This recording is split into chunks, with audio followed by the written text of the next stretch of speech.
అయ్యే వరకు శక్తిపాతం కాదు అంటున్నారు. ఇక్కడ శాస్త్రంలో ఏముంది? మన లోపల ఈ చెత్త చెదారము లోపల ఉన్నదంతా కర్మలు పాపాలు తొలగిపోనంత వరకు అది గురువు యొక్క శక్తిపాతం కలగదు. నిష్కల్మషంగా ఉండాలి, నిర్మలంగా ఉండాలి మనసు.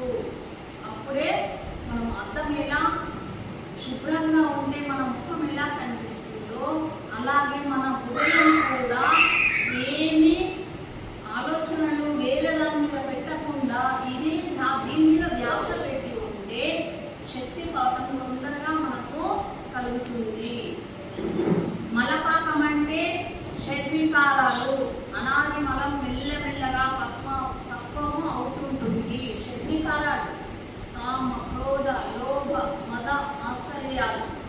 షడ్వికారాలు అంటే ఏంటి? ఆరు షడ్వికారాలు మన లోపల అవి పక్వం కావాలి. అంటే కచ్చా ఉండదు, పుల్లగా కాయలాగా ఉండదు, శక్తిపాతం కాదు. అవి పక్వం అంటే వెన్నెలాగా అవి మొత్తం ఇదైతే అప్పుడు అది ఆ నీళ్ళతోటి కొట్టుకోపోతుంది. గట్టిగా బండ కొట్టుకోపోతుందా? వాటర్ కొట్టుకోపోతుంది.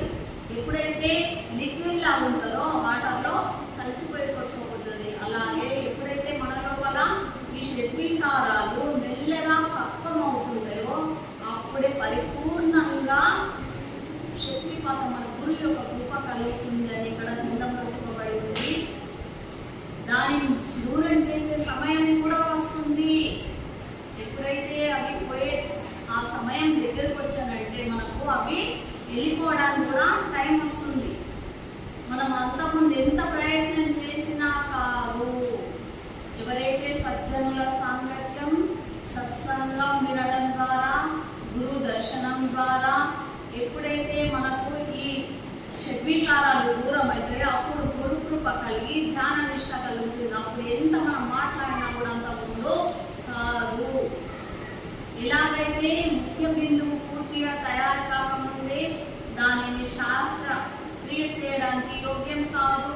ముత్యం చిప్పలో ముత్యం తయారైతుంది సముద్రంలో. అది తయారు కాకముందే ప్రయోగం చేసి శాస్త్రక్రియ చేస్తే ముత్యం తయారైతుందా? కాదు అంటున్నాడు ఇక్కడ. అలాగే మన లోపల కూడా షడ్వికారాలు దూరం కానంత వరకు గురువు యొక్క కృప కలగదు. ఎందుకంటే దీని వలన అపాయం జరిగే సంభవం ఉంటుంది. బలవంతంగా ఎవరైనా ప్రయోగం చేస్తే దానివల్ల ఏమవుతుంది? అపాయం, నష్టం కలిగే సంభవము